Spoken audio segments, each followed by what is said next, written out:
2007ರಲ್ಲಿ ನಿಮ್ಮ ಸಿನಿಮಾ ಬಂದಾಗ ಅಮೂಲ್ಯ ಅವ್ರ ಸಹೋದರ ಡೈರೆಕ್ಟರ್ ಅನ್ನೋ ಒಂದು ಸುದ್ದಿ ಬರುತ್ತೆ, ಇನ್ನೊಂದು ಸಿನಿಮಾ ಮಾಡ್ತಾರೆ ಅನ್ನೋ ನಂಬಿಕೆನೂ ಬರುತ್ತೆ.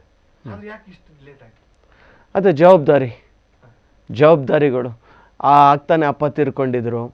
ಸೊ ಒಂದಷ್ಟು ನನಗೆ ವ್ಯಾಪಾರದ ಜವಾಬ್ದಾರಿ ಜಾಸ್ತಿ ಇತ್ತು. ಯಾಕಂದರೆ ನಾನು ಅಲ್ಲಿ ಒಂದಷ್ಟು ಜನ ನಮ್ಮ ಕಂಪ್ನಿನಲ್ಲಿ ಕೆಲಸ ಮಾಡ್ತಾರೆ, ಅಷ್ಟು ಜನಕ್ಕೆ ನಮ್ಮನ್ನು ಕಂಪ್ನಿ ನಂಬ್ಕೊಂಡಿರ್ತಾರೆ. ಆಮೇಲೆ ನಾವು ಆ ಕಂಪ್ನಿ ನಂಬ್ಕೊಂಡು ನಾವಿರ್ತೀವಿ. ಆಮೇಲೆ ಹೆಚ್ಚಿನಾಗಿ ನನಗನ್ಸಿದ್ದೇನು ಅಂತಂತಂದರೆ, ಎಸ್ ಅಫ್ಕೋರ್ಸ್ ಯಾರು ಒಬ್ಬರು ಇಂಡಸ್ಟ್ರಿನಲ್ಲಿರಲಿ, ನಮ್ಮ ಈಗ ಸಿಸ್ಟರ್ ಇದ್ದಾರೆ, ಅವ್ರು ನೋಡ್ಕೊಳ್ಳಿ, ನಾನು ಬಿಸ್ನೆಸ್ ಕಡೆ ನೋಡ್ಕೊಳ್ಳೋಣ. ಆ ಟೈಮ್ ಬಂದಾಗ ಆ ಟೈಮೇ ನನ್ನನ್ನು ಕರ್ಕೊಂಡು ಬರುತ್ತೆ ಮತ್ತೆ ವಾಪಸ್. ಆ ನಂಬಿಕೆ ನನ್ನಲ್ಲಿತ್ತು. ಅಮೂಲ್ಯ ಅವರು ಮದುವೆ ಆಗೋ ಟೈಮ್ನಲ್ಲಿ ನನಗೆ ಈ ಕತೆ ಬಂದಿದ್ದು, ಶುಗರ್ ಫ್ಯಾಕ್ಟ್ರಿ. ಅಲ್ಲಿಂದ ಬರೆಯೋಕ್ಕೆ ಶುರು ಮಾಡ್ಕೊಂಡಿದ್ದು. ಬಟ್ ಲಾಕ್ಡೌನ್ ಬಂತು. ಲಾಕ್ಡೌನಲ್ಲಿ ನಾನು ಟ್ರಾವೆಲ್ ಕಂಪ್ನಿ ರನ್ ಮಾಡ್ತಿದ್ದೆ, ಈವೆಂಟ್ ಕಂಪ್ನಿ ರನ್ ಮಾಡ್ತಿದ್ದೆ. ಗೊತ್ತಲ್ಲ, ಕರೋನಾ ಲಾಕ್ಡೌನು ನನಗೆ ಅಂತಲ್ಲ, ಸಾವಿರಾರು ಜನಕ್ಕೆ ಅದೊಂದು ಮುಳ್ಳಾಗೋಯ್ತು. ಬಟ್ ನನಗೆ ಮುಳ್ಳೂ ಆಯಿತು, ಹಾಗೆ ಅದೊಂದು ವರನೂ ಆಯಿತು. ಆ ನೋವಿನಲ್ಲಿ ಡಿಪ್ರೆಷನಲ್ಲಿ ನಾನು ಕುಂತ್ಕೊಂಡಿದ್ದಂಥ ಸಮಯ ಅದು. ಯಾಕಂದರೆ ನನ್ನ ನಂಬ್ಕೊಂಡು ನನ್ನ ಪಾರ್ಟ್ನರ್ ಗೆಳೆಯ, ನನ್ನ ಬ್ರದರ್ ಅಂತಲೇ ಹೇಳ್ಬೋದು, ಗಿರೀಶ್ ಆರ್. ಓಕೆ, ಅವರು ನಾನು ಈ ಸಿನಿಮಾ ಪ್ರೊಡ್ಯೂಸರ್, ಅವರು ಜೊತೆಗೆ ನಾವು business partners. Travel company, event management ಕಂಪನಿಗೆ ಪಾರ್ಟ್ನರ್ಸು ನಾನು ಅವರು. ಆ ಟೈಮ್ನಲ್ಲಿ ಬಂದವರೇ ನಮ್ಮ ಗಿರೀಶರು. ಆಯಿತು ಬಿಡು, ಒಂದು ಸಿನಿಮಾ ಮಾಡೋಣ, ಓಕೆ ನೀನು ಹೆಂಗಿರು ಕತೆ ಮಾಡ್ತಿದ್ಯಲ್ಲ ಅಂತ ಹೇಳಿದಾಗ ಆ ಲಾಕ್ಡೌನಲ್ಲಿ ಬರೆದಂಥ ಕತೆಗಳಿದು. ಸೊ ಹಾಗೆ ಕತೆ ಕೇಳಿ ನಾನು ಡಾರ್ಲಿಂಗ್ ಕೃಷ್ಣ ಅವ್ರಿಗೆ ಒಂದು ಸತಿ ತುಂಬ ಡಿಪ್ರೆಷನ್ಗೆ ಹೋಗ್ಬಿಟ್ಟಿದೆ. ಏನಪ್ಪ ಬಿಸ್ನೆಸ್ ಹಿಂಗಾಗೋಯ್ತು, ಗಿರೀಶ್ ಸರ್ ಇಷ್ಟೊಂದು ನನ್ನ ನಂಬಿ ಇನ್ವೆಸ್ಟ್ಮೆಂಟ್ ಮಾಡಿಬಿಟ್ಟಿದ್ದಾರೆ, ಮುಗೀತು ನನ್ನ ಜೀವನ, ದಾರಿನೇ ಕಾಣ್ತಿಲ್ಲ, ಟ್ರಾವೆಲ್ ಕಂಪನಿ ಬಿದ್ದೋಯ್ತು, ಈವೆಂಟ್ ಕಂಪನಿ ಬಿದ್ದೋಯ್ತು, ದಿಕ್ಕೇ ಕಾಣ್ತಿರಲಿಲ್ಲ. ನನಗೆ ಗೊತ್ತಿದ್ದದ್ದು ಒಂದೇ, ಕುಂತ್ಕೊಂಡು ಮೆಡಿಟೇಷನ್ ಮಾಡು. ನನಗೆ ಅವಾಗ ತಾನೇ 2ನೇ ಮಗು ಆಗಿತ್ತು. ನನ್ನ ವೈಫು ಇರ್ತಿರಲಿಲ್ಲ ಲಾಕ್ಡೌನ್ ಟೈಮ್ನಲ್ಲಿ. ನನ್ನ ಮಗ ಹಾಸನಲ್ಲಿ, ನನ್ನ ಮಗಳು ಎಲ್ಲ ಅಲ್ಲೇ ಇದ್ದರು. ನಾನು ಬರೀ ನಮ್ಮ ಅಮ್ಮ, ನನ್ನ ತಮ್ಮ. ಆ ಟೈಮ್ನಲ್ಲಿ ನನ್ನ ಫ್ಯಾಮ್ಲಿ ಭಾಳ ಸಪೋರ್ಟ್ ಕೊಟ್ಟರು ನನಗೆ. ಡಿಪ್ರೆಷನ್ಗೆ ಹೋಗ್ಬಿಟ್ಟಿದ್ದೆ ನಾನು. ಆ ಡಿಪ್ರೆಷನಲ್ಲಿ ನಂಗೆ ಗೊತ್ತಿದ್ದದ್ದು ಒಂದೇ, ಗಿರೀಶ್ ಸರು ನನಗೆ, ಆಮೇಲೆ ನಮ್ಮ ಫ್ರೆಂಡ್ ಸಾಯಿ ಪ್ರಸಾದ್ ಅಂತ ಇದ್ದಾರೆ, ಅವರೆಲ್ಲ ಇನ್ಸ್ಪೈರ್ ಮಾಡಿದ್ದು ಡೂ ಮೆಡಿಟೇಷನ್ಸ್.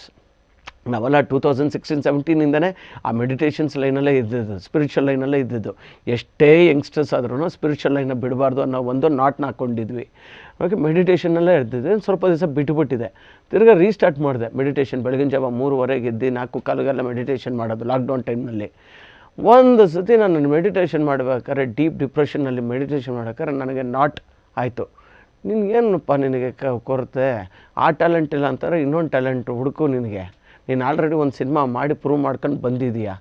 ಓಕೆ, ಅವಾಗ ಟಕ್ ಅಂತ. ಅದಕ್ಕಿಂತ ಮುಂಚೆ ಏನು ಮಜಾ ಅಂತಂತಂದರೆ, ಅದೇ ಜನವರಿ ಟೈಮ್ನಲ್ಲಿ ನಾನು ಕೃಷ್ಣ ಅವ್ರನ್ನ ಹೋಗಿ ನಾನು ಮೀಟ್ ಮಾಡಿಬಿಟ್ಟು ಬಂದಿದ್ದೆ. ಒಂದು ಕತೆ ರೀಡಿಂಗ್ ಕೊಟ್ಟಿದ್ದೆ. ಅವರು 1 ವಾರ ಬಿಟ್ಟು ಫೋನ್ ಮಾಡಿ ಹೇಳ್ತೀನಿ ಅಂತ ಹೇಳಿದರು. ನಾನೇನು ಮಾಡಿದೆ, 1 ವಾರ ಅಯ್ಯೋ ನನ್ನ ಸಿನಿಮಾ ಒಪ್ಕೊಳ್ಳಲ್ವಾ ಅನ್ನೋ ಒಂದು ಮೈಂಡ್ ಸೆಟ್ನಲ್ಲಿ ಬಿಟ್ಟುಬಿಟ್ಟೆ.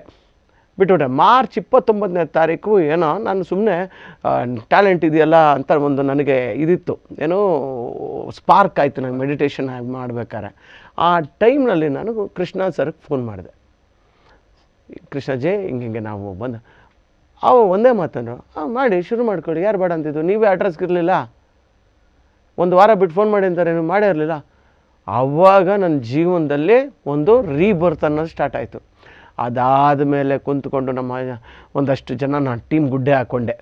ಲಾಕ್ಡೌನ್ ಲಾಕ್ಡೌನ್ ಡೈರೀಸು ಬರೀ ವೀಡಿಯೋ ಕಾಲ್ನಲ್ಲಿ ನಮ್ಮ ಮ್ಯೂಸಿಕ್ ಡೈರೆಕ್ಟ್ರನ್ನ ಫಿಕ್ಸ್ ಮಾಡಿದೆ. Telugu industry music director Kabir Rafi. Video ಕಾಲ್ನಲ್ಲಿ ಕತೆ ಎಕ್ಸ್ಪ್ಲೈನ್ ಮಾಡಿದೆ. ಚೇತನ್ ಅವ್ರಿಗೆ ಕತೆ ಎಕ್ಸ್ಪ್ಲೈನ್ ಮಾಡಿದೆ, ನಮ್ಮ ಬಹುದವ್ರು ಚೇತನ್ಗೆ ಡೈಲಾಗ್ ಬರೆಯೋದಕ್ಕೆ.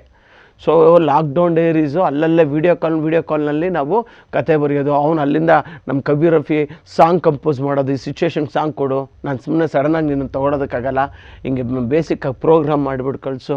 ಸೊ ಅಲ್ಲಿಂದ ಶುರುವಾದಂಥ ಜರ್ನಿ ಇದು, ಲಾಕ್ಡೌನ್ ಡೈರೀಸ್ನಲ್ಲಿ ಶುರುವಾಗಿದ್ದದು. ಭಾಳ ಸ್ವೀಟ್ ಮೆಮೊರೀಸ್ ಇದೆ. ಶುಗರ್ ಫ್ಯಾಕ್ಟ್ರಿ ಹಿಂದೆ ಬಹುಶಃ ನನ್ನ ಲೈಫ್ನಲ್ಲಿ ಇಂಥದ್ದೊಂದು ಮತ್ತೆ ಸಿನಿಮಾ ಮಾಡ್ತೀನೋ ಇಲ್ಲೋ ಗೊತ್ತಿಲ್ಲ, ಬಟ್ ತಲೆ ಎತ್ತೋವಂಥ ಸಿನಿಮಾ ಮಾಡ್ಕೊಂಡಿದ್ದೀನಿ. ಎದೆ ತಟ್ಟಿ ನಾನು ಒಳ್ಳೆ ಸಿನಿಮಾ ಮಾಡಿಕೊಟ್ಟಿದ್ದೀನಪ್ಪ ಆಡಿಯನ್ಸ್ಗೆ. ಕೆಟ್ಟ ಸಿನಿಮಾ ಅಂತೂ ಮಾಡಿಲ್ಲ, ಪ್ರೆಟಿ ಡೀಸೆಂಟ್ ಸಿನಿಮಾ ಮಾಡಿದ್ದೀನಿ.